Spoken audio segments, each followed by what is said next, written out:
Bonjour à tous, parlons d'Europe, animé par la Maison de l'Europe de Tours, Centre-Val de Loire, Centre d'information Europe Direct. Aujourd'hui, nous verrons la deuxième partie de notre émission sur l'application aux filières agricoles et agroalimentaires du Pacte vert européen, en compagnie de Monsieur Benoît Bousquet, qui est ingénieur conseil au sein du groupe Crédit Agricole et spécialiste des questions agroalimentaires. Bonjour Monsieur Bousquet. Bonjour. Donc, merci à nouveau d'être avec nous aujourd'hui. Donc, lors de la première émission, nous avons vu plus spécifiquement ce qu'était le Pacte vert, le Green Deal, Pacte vert, et aussi vous nous avez fait un rappel sur la politique agricole commune, la PAC, quels étaient donc les buts à l'époque, et maintenant quels sont les nouveaux buts aussi de cette PAC, et le Pacte vert, en fait, comment il venait compléter et comment il va venir pour compléter cette PAC et apporter de nouvelles actions pour la politique agricole commune. Donc là, est-ce que vous pouvez nous parler un petit peu plus de ce que va être la nouvelle PAC et aussi de l'application plus concrète que nous allons avoir du Pacte vert européen sur les filières agroalimentaires et aussi sur la nouvelle PAC, s'il vous plaît. Tout à fait. Alors, ce qu'il faut bien voir, c'est que effectivement, la PAC, c'est une politique agricole commune, donc elle va s'appliquer essentiellement à l'amont des filières agricoles et agroalimentaires. L'intérêt du Pacte vert, c'est qu'il va rajouter un certain nombre de choses qui vont se mettre sur toute la filière. Ce que je vous disais la dernière fois. D'une part sur les agriculteurs, mais aussi sur les transformateurs, sur les distributeurs et sur les consommateurs. Il s'agit d'un certain nombre de mesures. Alors, on va peut-être rappeler très rapidement la PAC telle qu'elle fonctionne aujourd'hui. On a expliqué la fois dernière un peu comment ça se passait sur le plan historique. Aujourd'hui, on a une PAC dont le budget pour l'instant a été défini au niveau européen. Là, maintenant, on est d'accord. Il y en a pour à peu près un peu moins de 340 milliards d'euros pour une période de 6 ans. Si vous divisez 340 par 6, ça fait à peu près 70 à 80 milliards par an. La France, ça part là-dedans. Au niveau français, la politique agricole commune, ça va être plus de 60 milliards sur les 6 ans. Nous sommes l'un des plus gros bénéficiaires. Voilà, on est même peut-être le plus gros bénéficiaire. On est aussi le plus gros contributeur. Il ne faut pas l'oublier de la politique européenne. Il faut le rappeler. Donc ceci aussi justifie un peu cela quand même. Et donc, ces sommes, elles vont servir, comme précédemment, à faire un certain nombre de choses, à aider toujours les points de base. Il y a des productions qu'on aide parce que, en particulier, il y a des régions, par exemple, où on ne peut pas faire autre chose, par exemple, que de l'élevage bovin. Oui, les régions montagneuses, par exemple. Montagneuses. Voilà. Donc là, il faut effectivement aider les agriculteurs à rester et à maintenir un tissu rural. Mais c'est vrai que déjà, depuis plusieurs années, ça va être encore plus vrai dans les années à venir, il y a une partie des aides qui sont orientées sur la qualité, comme on le disait l'autre fois. C'est par exemple des règles de maintien de surface toujours en herbe dans des zones céréalières, des maintiens de jachères, des maintiens d'espace qui sont maintenus propres entre, par exemple, les cours d'eau. Je suis vraiment bien précis pour qu'on se rende bien compte. Et puis les zones où paissent les animaux, de façon à ce que l'environnement soit protégé. Tout un tas de mesures qui visent à ce que l'environnement reste protégé dès le début, dès la production agricole proprement dite. Ce que va faire le Pacte vert, c'est qu'il va rajouter un certain nombre de données au-dessus. Alors là, on en revient de l'autre côté, tout à fait à l'autre bout des réglementations qui sont mises en place et qu'on ne connaît pas encore, elles ne sont pas encore déterminées au niveau du Pacte vert. Rappelons les objectifs. Alors, comment se traduit au niveau du Pacte vert les objectifs qui ont été donnés au niveau au niveau du Pacte vert agricole, les objectifs ont été donnés au niveau de l'ensemble du Pacte vert. Je rappelle que l'objectif du Pacte vert, c'est d'arriver à 55% de baisse du bilan carbone à l'échéance 2030. Donc, neutralité aussi voilà. On va vers la 2050. neutralité, 2050 en neutralité, moins 55% par rapport à 1990 en 2030.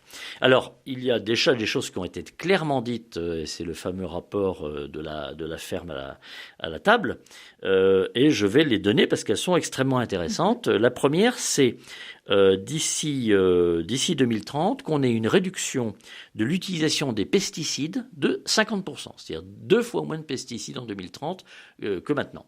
Et ça, c'est quand même assez considérable. Alors, les pesticides, tout le monde crie dessus. Il y en a certains qui sont nettement plus dangereux que d'autres. En général, ceux qui sont vraiment dangereux sont déjà interdits depuis longtemps. Il y en a d'autres qui sont pas très dangereux. Quelquefois, ils sont dangereux à certaines périodes pour certains insectes, etc. On pense évidemment à des produits comme le glyphosate, le fameux glyphosate, dont on aimerait vraiment pouvoir se passer d'ici 3-4 ans.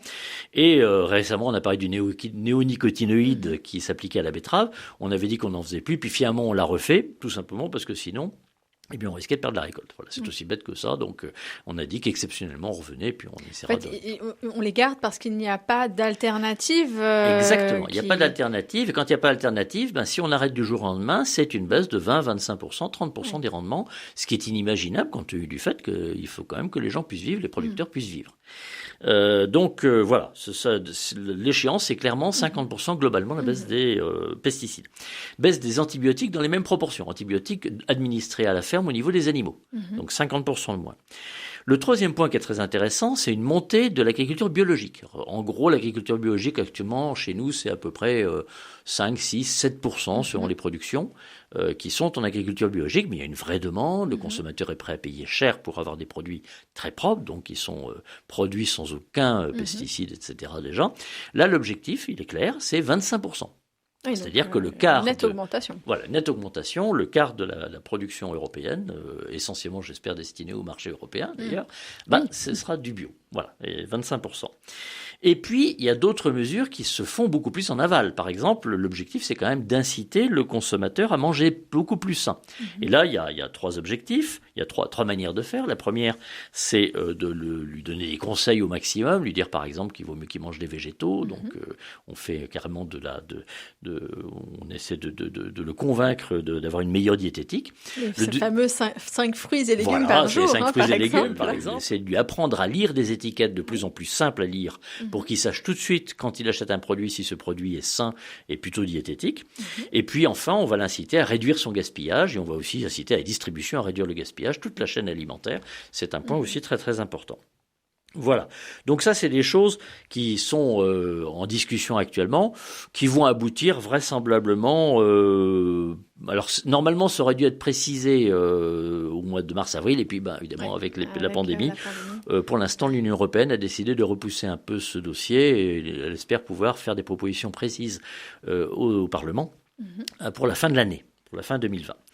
Donc voilà un petit peu les données que l'on peut faire. Alors là-dedans, comment se situe la France par rapport aux autres pays européens? C'est aussi intéressant de le voir. Donc je disais tout à l'heure que la France, c'était à peu près 62 milliards d'aides PAC. Là, j'avais parlé la fois dernière du premier et du deuxième pilier. Le premier pilier, c'était vraiment les aides à la production. Le deuxième pilier, c'est tout un tas d'aides qui ne visent pas à inciter l'agriculteur à produire plus, mais à produire mieux, plus proprement et plus, durablement. Eh bien, ce qui est intéressant, c'est de voir qu'au niveau de l'Union européenne, le deuxième pilier, l'enveloppe qui est attribuée au deuxième pilier est à peu près égale à 23% de l'enveloppe totale du budget européen de la politique agricole commune. Ce qui n'est pas négligeable. Ce qui n'est pas négligeable déjà. Encore une fois, au début du siècle, on était à 0. Donc voilà, on est en 20 ans. Prise de conscience, une vraie prise de conscience, une vraie analyse. La France est un petit peu en dessous, 18%. Alors, ça a été négocié, bien sûr, par les Français qui ont dit on veut un peu moins. Il faut savoir aussi qu'il y a toujours un peu ce principe de subsidiarité qui fait qu'on laisse quand même, une vraie liberté au pays de décider où est-ce qu'ils vont avoir l'argent européen, où est-ce qu'ils vont mettre l'argent européen.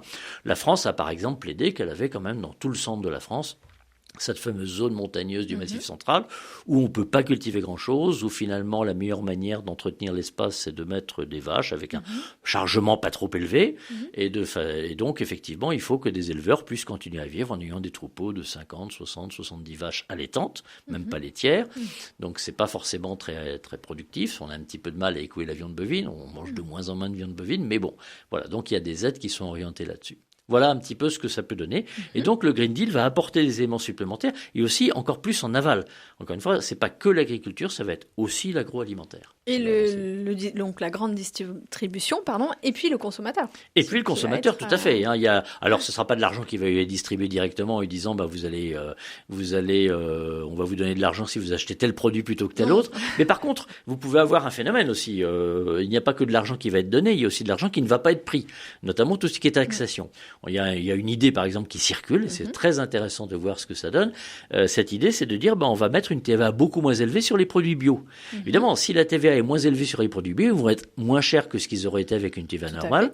Ils vont être plus accessibles aux consommateurs, et le consommateur aura tendance à acheter encore plus facilement du bio, et donc bio. À finalement entretenir aussi la machine. Voilà, il entretiendra la machine, on l'incitera effectivement à entretenir la machine, et donc on pourra peut-être plus facilement arriver à cette échéance de 2030 à 25% de bio dans nos assiettes. Parce que quand même, il faut bien constater, à l'heure actuelle, il y a un rapport quasiment du simple au double pour des produits bio. Donc tout le monde ne peut pas non plus se permettre d'acheter du bio. Tout à fait, c'est tout à fait vrai. C'est une chose qu'il faut jamais oublier, c'est que je crois, c'est un peu un avis personnel, mais je crois qu'on a besoin un petit peu de ces deux agricultures et de ces deux filières agricoles. Une filière qui consiste à faire des produits basiques, pas très chers, mais qui permettent à tout le monde de manger, d'avoir notamment de la protéine à un prix raisonnable et d'avoir un bol équilibré à un prix raisonnable. Et puis effectivement, essayer de faire en sorte que de plus en plus on mange sainement et donc offrir des produits sains en plus. Qu'on essaie de rapprocher les deux, c'est bien, mais on ne pourra pas le faire du jour au lendemain. Un produit bio, c'est presque 2 fois plus cher aujourd'hui dans l'assiette du consommateur qu'un produit non bio. Et ça ne va pas disparaître du jour au lendemain. Non, voilà. C'est sûr. Mais disons que peut-être certaines mesures et aussi peut-être des incitations nationales sur l'incitation de l'Union européenne vont pouvoir amener à réduire cet écart. Et en tout cas, c'est à espérer. Tout à fait, c'est à espérer. Merci beaucoup, Monsieur Bousquet, d'avoir parlé avec nous donc de l'application du Pacte vert européen dans les filières agroalimentaires et agricoles donc pour les prochaines années. C'était Parlons d'Europe, émission animée par la Maison de l'Europe de Tours, Centre Val de Loire, Centre d'information Europe Direct. À bientôt.